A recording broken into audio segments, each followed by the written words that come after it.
Hi, Doug White for Model Car Muse. When making doors and lids that open and close, the thickness of the edges should be more realistically to scale, and they should be perfectly aligned when closed. I'm going to show you how I do it. Thank you to Scale Motorsport for sponsoring this video.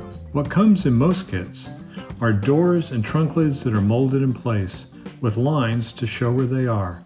The natural thing to do is to start by cutting out the door, but then you have to realign it when you put the hinges in. Don't cut it out yet. Well, it's still part of the body. It's perfectly aligned. I take advantage of that. So I'm going to make what functions as a standard trunk hinge, what you'd find on a typical 60s car. You should really take a look at the shape of a hinge on the car you're doing. Use that for reference. That hinge will be attached to the underside, of course. It will be attached to the tulip panel. That's the panel that runs between the backlight and the trunk lid. The hinge will be out towards the outer edges, and then a brace will be attached to the underside of the trunk lid. I'm going to work with brass. Let's start with some brass stock. I've got tube and I have rod. I like brass. I know a lot of people like to work with paper clips. I find them a little unpredictable. Brass is just right. It's strong. You can bend it several times and get just the shape you want. I need to start with a section of tube that will run from almost the edge of the trunk lid. This will of course get glued on the underside. So I'm going to mark that just approximately. I'm going to cut it. I'm going to run a groove in there with my X-Acto. Thing about this is you can just give it a little snap. It comes loose. It's pretty clean. I'll have to file the edge.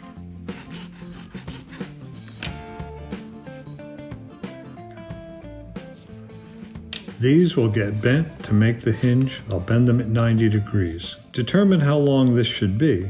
I know that this will sit here. These guys will bend out in that direction.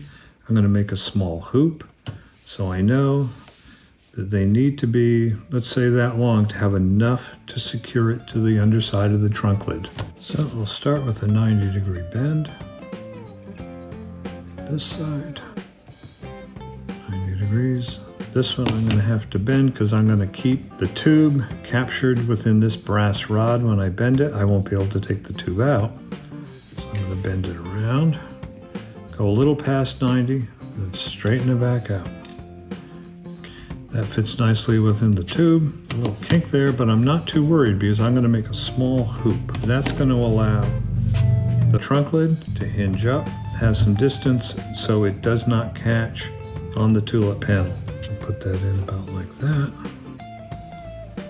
Roll this one and bring them around. The nice thing about brass is you can work it. You can straighten it back out.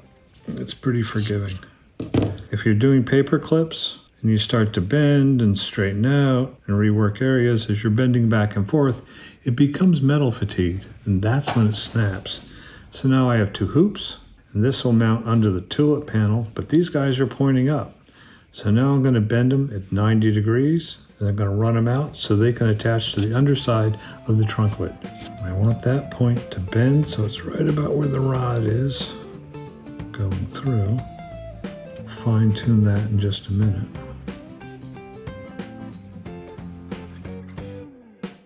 Trying to get everything lined up at 90 degrees. I'm going to get this one to stand up a little straighter. And even if the round rods are not hyper accurate for the muscle car you're replicating, you can always glue a piece of plastic on the side to make it look like a square tube, depending on what the manufacturer used. That comes in the end, once you have everything locked in place. So now I take a look at this on the top end and go, okay, that looks pretty good. And that's glued to the underside of the trunk lid. That will curve up just right. And the hinge will not intersect the tulip panel. So we know that's going to go down below. It's going to hook in just about like that. I know when that's roughly in that position on the underside, that's long enough. So I'm just going to cut the other one to approximately that same length. I'm going to mark this side.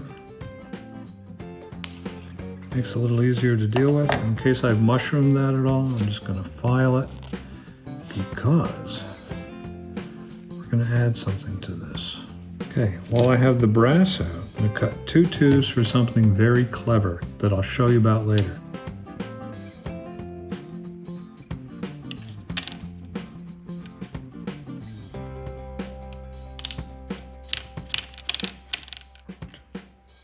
Good. When the trunk lid is cut out, I know it's going to be way too thick along the edge to have a realistic scale thickness. I'm going to grind the bottom and grind it down to make it thinner, but we're not cutting it out.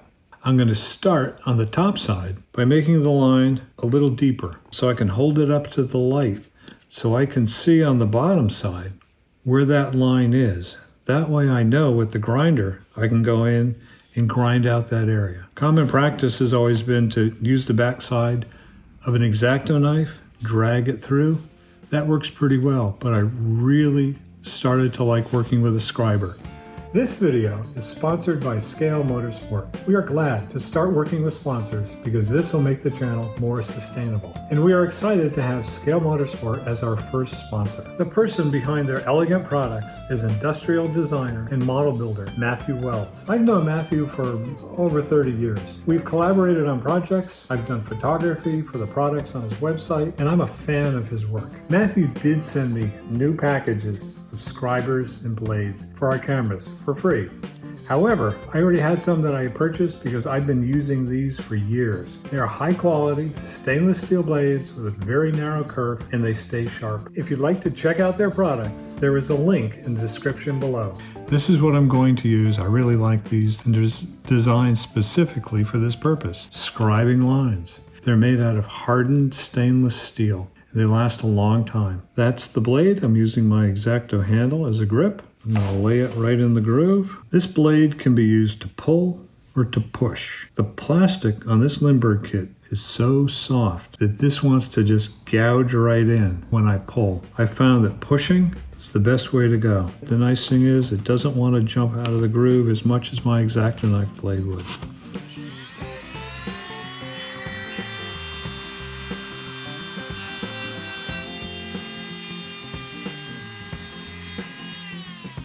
So at risk of going too far or heating up the plastic, it's time to take a look, see how we're doing. So I'm going to hold it up to the light, see if I see my lines.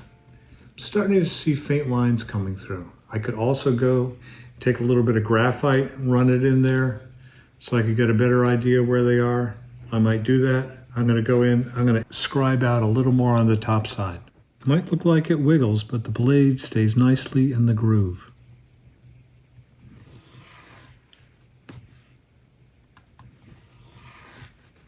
I finished grinding. I know I'm finished because I haven't gone all the way through, just like 90%. It still looks a little rough, but I know once the lid is cut free and loose, I can clean up the edges and fine tune it so it's a nice even edge. The bonus is, now that it's thinner, I can see through it and I know precisely where to glue the hinge in position. In fact, I added graphite so we can see the lines better. But before I glue the hinge in, I'm going to cut out that little area where the brass part of the hinge overlaps. I'm going to cut it all the way through because it'll be too risky to try and cut it out once the hinge is glued in. Now I'm going to cut out the corners, especially this area right along here. Well, I can scribe. This gets me all the way through on both sides. I'm going to use my Scale Motorsport saw tool. Package comes with various coarse blades. The kerf is very, very thin, so it's perfect for doing this. You don't widen out your slot. Nice thing is you can just get right down in there. Goes right down in. Some of the teeth on these are so fine you can't even see them without a magnifier. This one works really well. There's also this one that is super thin. And the cool thing is, the teeth are fine enough that you don't even need a holder, as long as you can get your angle straight. The nice thing about a holder is you know the angle of the blade because it lines up with the holder. I can hand hold this and just work my way through, especially on a curve. It's really nice. I'm only going to go so far. I'm not going to cut out this entire area across the tulip panel because I want to keep that for strength while this is gluing. It'll keep the alignment much better. No reason to do it too soon. I've cut out just this area, and especially the area where I know the hinge will overlap. I've only cut probably up to about here. Left all this intact between the tulip panel and the trunk lid. So the trunk lid and the tulip panel stay in alignment, and it gives it some strength while I'm gluing the hinge in place. It's time to glue the hinge in. And here are the two tubes I made earlier, and here's where they go. They go on the section that will be glued to the trunk lid. First, I'll glue in the tube that makes the pivot point. I want that to be locked in place before I then glue in the bars that attach to the trunk lid. I'm going to use some 5-minute epoxy to hold it in place. When I'm applying it, there's a chance I'll bump this hinge out of alignment, so I'm going to lock it down with a little bit of fun tack. One thing to consider when you're positioning this is where the kit glass will go, or where the rear package shelf of the interior bucket will line up. You may have to cut part of that away to get it all to fit. Something to think about now. Little 5-minute epoxy. So what in the end will actually hold that in place will be basically 2 coats of epoxy. I'm going to put this one in to really hold it down. There may be some gaps. I'll fill those in later. I run a thin bead along here and let that wick in. A little bit on both sides. That's a pretty generous amount. That should hold it in place really well. If you're in a hurry, you can take a hairdryer, warm this up just a little bit, and it'll kick and harden much faster. It will in the end though be more brittle. I know that for a fact. I've gotten in trouble that way. So now we wait. Once the pivot section glue is dry, these 2 tubes will be glued to the underside of the trunk lid. And what they do is allow me to slide the trunk lid off, fine tune it, I can paint it, and then I can slide it back on. It'll be in exactly the right spot, perfect alignment every time. On the underside of the trunk lid, if you're building a really good detailed replica of the car, you can take plastic and make a cross bracing to replicate the factory stock bracing that goes underneath the trunk lid. It would look really cool. Or you could just simply use a piece of flat plastic stock, put that on there, and call it upholstery. That's what I've done on my 36 Dodge. I made my hinges, cover my little brackets with just some flat plastic.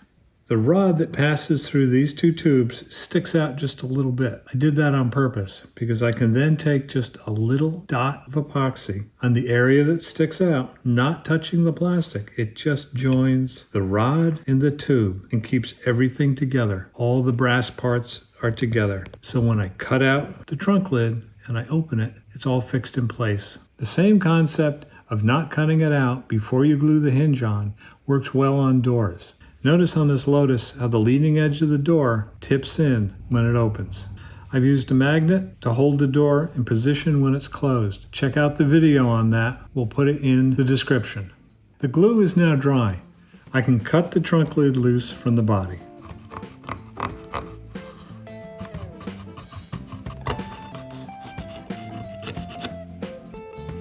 Good, so that's free all the way through.